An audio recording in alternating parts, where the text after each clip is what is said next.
Can I just please offer my thanks also for making such a painfully evocative film, and I'm almost really honored, unfortunately, because of the message to follow you. So we can hopefully bring some of these conversations together. So really, thank you. Um, I think my slides are supposed to be up there. Okay. So unfortunately, just so you know, I'm not sure that you'll be able to see the entire slide, and that's just a limitation of the place that we're in. I will speak and I will ask the organizers to make sure that the PDF is uploaded to some kind of website. So you should be able to find it and you should be able to sort of dive more. I'm very available, happy for all kinds of Q&As and engagement. So let's keep the dialogue going is the point. Okay. I am going to be super on time. So what you're seeing is, obviously the first slide of what I'm presenting. Let me make sure it's all together. Okay. I hope that you're seeing as much of that as possible. The image behind this title is called The Water Line, painted by a student and artist at Harvard College called Karen Choi. She presented it at a conference at MIT 2 weeks ago, and I was so moved that I wanted to make sure that we were able to look at it here also in the context of this conversation. It tells the story we are here to have today. Past, present, and future separated by a single line of water. The Indus Basin, in our purposes, is that line. Between what we have inherited, what we are living through, and what we have a chance to build. I'm Dr. Erum, as you heard. I work at the intersection of water, law, and governance, and the human lives and ecosystems that depend on both. I want to speak to you today not just as an expert, but as someone who believes that we are at a genuine turning point. Many speakers have echoed this today. And the turning points require something harder than analysis. They require moral clarity and the courage to act on it. So let's begin and dive into some of this stuff. Before I speak about the data and governance, I want to ground us in something more elemental, in the imaginative work of an artist who understands instinctively what I will spend the next 15 minutes or so trying to argue. Karen Choi calls this mural the water line. Please look at it carefully. Above the water line, an imagined future. Floating cities in harmony with nature, organic architecture, wind turbines, people walking freely. And that solar punk vision, a future grounded not in extraction but in care. At the waterline is the present, homes caught in limbo. Are they floating or are they sinking? That ambiguity is not artistic license. It is a precise description, unfortunately, as some of this movie was just showing us, of where Pakistan stands right now. Below the waterline, it's the past. It's oil, infrastructure, highways entangling the roots of the great tree that you can see there, the charging bull, the weight of the choices that have brought us here. The tree is the life force threading all three of these things together, these timelines. That tree for us today is, think of it as the Indus. The tree is Pakistan. And the question this mural poses, the question we must answer today is, which way do we want the tree to grow? Let us make the stakes concrete before we go any further. Can we have the next slide, please? It's about 250 million plus approximately people. That is not an abstraction. So we're diving in. That is almost the entire population of Brazil, dependent on a single river system for the food that we eat and the water that we drink. The Indus irrigates about 90% of Pakistan's food production, not a significant proportion, but 90%. And yet, half of all irrigation water no longer comes from the river at all. It comes, as the Minister Saab was sort of talking about, river dependence. It comes from aquifers, which is groundwater, that we are extracting faster than the natural resource systems can replenish. We are quite literally mining the water beneath our feet. That's the ground under our feet right now. And in the mountains above us, approximately, that's what the movie was just showing, a little over 7,000 glaciers that we know, the largest concentration of ice and outside the polar region, as we know.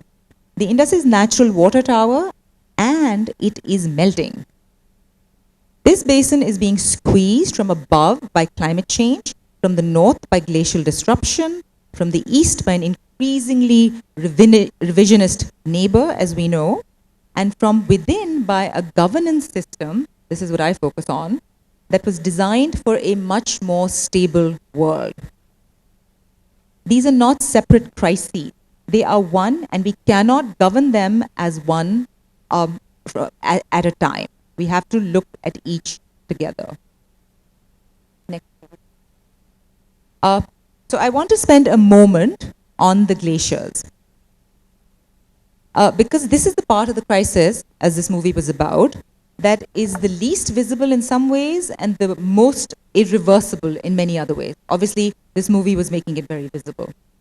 Glaciologists, and we will hear from one, call what we are entering peak water. Right now, accelerating melt is producing more water. Rivers are swelling, so it's not less water, in fact, it's more water. Seasonal flows are up. However, there is a perverse and dangerous sense in which the short-term signal that we can see, more water, is actually masking what is actually happening because the store is being depleted much more permanently. There's lots of potential, glaciers that are classified as potentially dangerous for these glacial lake outburst floods that a lot of people this morning have talked about, and where communities in Gilgit-Baltistan, etc., have been devastated. And just by one count alone, in 2022, we had over 16 of these bursts. So those are things that are happening. But now we look at that phase 3, which may be a little hidden for you, is what we must govern for. The long drought, when the glaciers are gone, unfortunately, the natural reservoir that feeds the Indus through the dry season is also going to be gone. Summer river flows may actually collapse precipitously. This is not a model projection, it's a physical certainty almost. Unless global warming trajectories change dramatically. However, and this is our job, we have to plan for the world as it is, unfortunately, not one which we wish for, while still acting to change things in the present. The Indus cannot be governed as if the glaciers were a permanent feature. They are not, unfortunately. Every law we write, every dam we build, every allocation we make must be made with this view. We go to the next one. The Indus is not a pipeline. It's a living system with a logic from source to sea. And every part of that system is now under stress simultaneously, which is what makes this moment so demanding. So perfect time for the conference. At the top, glaciers are disappearing. This melt feeds the upper tributaries, the Kabul, the Jhelum, the Chenab, the Ravi, the Satluj. Rivers whose seasonal patterns are becoming unfortunately less predictable and whose cross-border flows are increasingly also getting contested, as we know. Very much something we know in Pakistan. That water enters the world's largest contiguous irrigation network, a system of canals and watercourses built over more than a century and a half that supplies over 90% of our agricultural flows, as I said, specifically also for food production. This system was built for a stable climate, which meanwhile it is operating in an unstable one, unfortunately. When the system fails, when floods overwhelm it, when droughts stress it, the communities across Punjab, Sindh, KP and Balochistan bear the consequences, some of whom you just saw. Just in the 22 floods alone, over 33 million people were displaced. And at the very end of that chain, it's the Indus Delta. Let's not forget. Once one of the most productive ecosystems in the world, now shrinking, increasingly saline, its mangroves dying. Those are things we need to think about also. Its fisheries collapsing. An estimated 50 million people in Sindh alone have livelihoods that depend on the way that the river functions down there before it reaches the sea. When we talk about governing the Indus, we are talking about governing all of this complexity together at the same time, and that's the challenge, and that's obviously also the opportunity, and that's the challenge for us to write. We go to the next one. I'll speak a little bit about the treaty. This is something that there's a lot of people who obsess about this treaty. The Indus Waters Treaty of 1960 is one of the genuine achievements of international water law.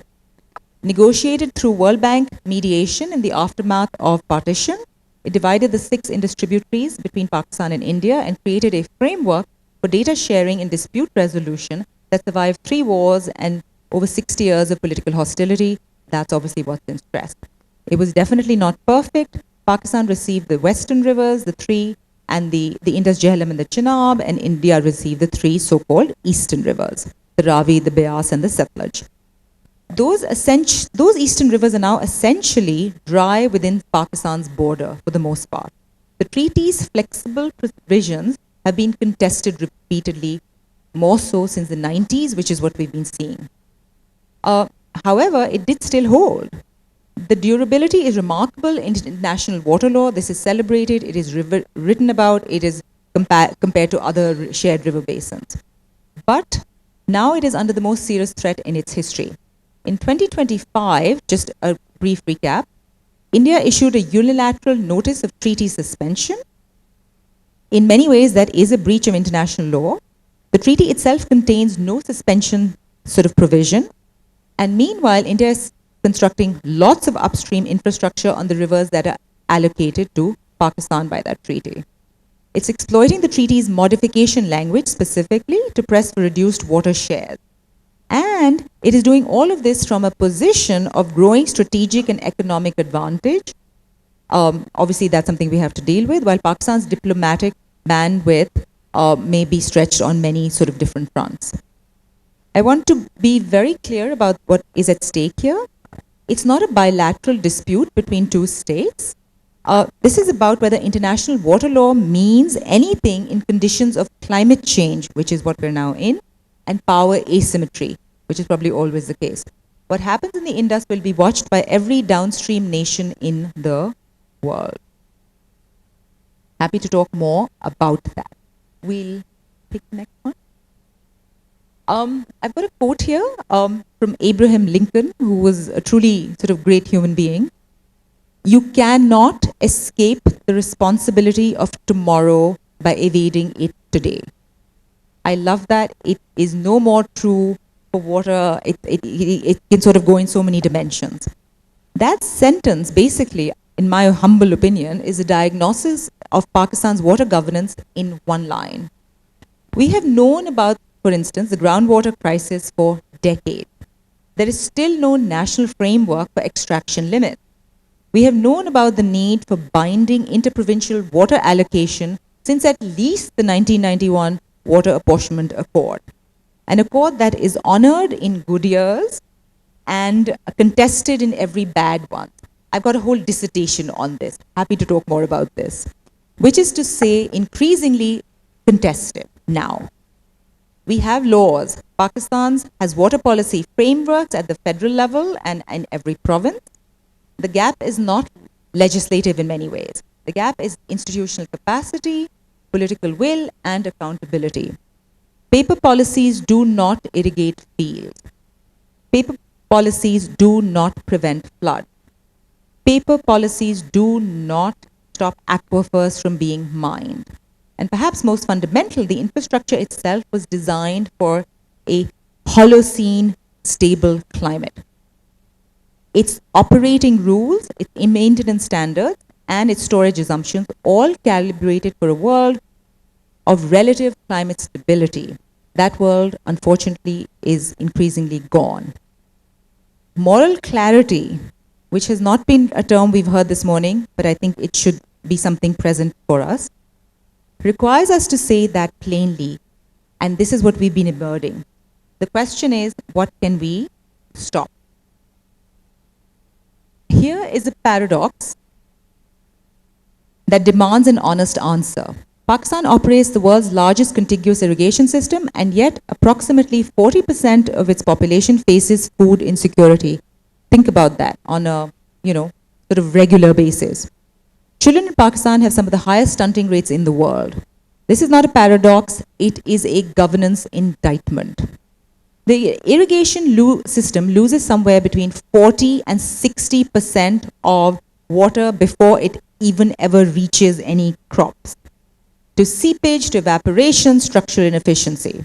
We are not just running short of water, we are wasting a lot of what we do have. And then there is an agricultural transition question. This is very serious for the amount of reliance on agriculture, which I raise knowing it is difficult and politically charged. Agriculture employs the vast majority of Pakistan's rural workforce, but generates a disproportionately small sort of contribution relative to GDP and its water consumption. This is not an argument against farmers by any means. It is an argument for a pathway to prosperity. That conversation has been deferred, unfortunately, for too long. Finally, a world where global supply chains are fracturing, we are living this world right now, where climate disruptions are affecting harvests across multiple continents simultaneously, Pakistan's dependence on food imports is a strategic vulnerability. Every drop of water saved domestically, every unit of food grown more efficiently is not just an environmental gain, it is national security. So, what does sustainable governance of the Indus actually look like? Let's be a little concrete. On the legal side, binding interprovincial water allocation with real enforcement, not an accord that provinces can ignore when it suits them. A national groundwater framework with extraction limits, metering, and in fact, that dreaded word, pricing. Climate adaptive water rights, rights that are explicitly designed to flex as flows change. Other river basins have done this, rather than locking in fixed allocations calibrated for a climate that no longer exists. On the institutional side, Pakistan needs an independent national water authority with genuine enforcement power, not another advisory sort of river body. River basin authorities with multi-stakeholder governance. Trust me, we need to build this capacity, including farmers, civil society, and local governments, not just bureaucrats and engineers. Nothing wrong with bureaucrats, but there are more people in society. Real-time monitoring, infrastructure across the entire basin, which we do not do, and a permanent Indus Commission that is permanently and politically protected, adequately resourced, and empowered to assert Pakistan's legal rights. On the international strategy, every violation of Indus Water Treaty must be documented meticulously and asserted at every available international forum. The ICJ, international arbitration, multilateral climate negotiations. Pakistan should be actively building coalitions with other downstream nations facing upstream pressure. And this is critical, domestic water efficiency is a diplomatic asset. Pakistan strengthens its legal argument that it is not the wasteful party in this relationship. This must be something that we focus on. As President Kennedy, again, somebody else quoted there whom you can't really see, said at one point in time, so I will sort of reiterate that, anyone who can solve the problems of water will be worthy of 2 Nobel Prizes, since those are very much in the news these days. One for peace and one for science. That is not hyperbolic, it is a precise statement of what is at stake. Do the next one. I think you can see that. The fox said to the little prince, "You remain responsible forever for what you have tamed." Pakistan has tamed the Indus for over 6,000 years since the Indus Valley civilization built the world's first urban water systems.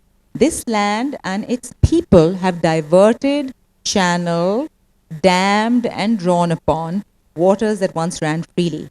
That act of taming water created extraordinary things, agriculture that feeds hundreds of millions, cities, civilization itself. But taming carries a permanent responsibility. It does not expire at the end of a government's term. It does not transfer with the treaty revision. It does not dissolve when the rains fail or the glaciers melt. Sustainable governance requires all of us.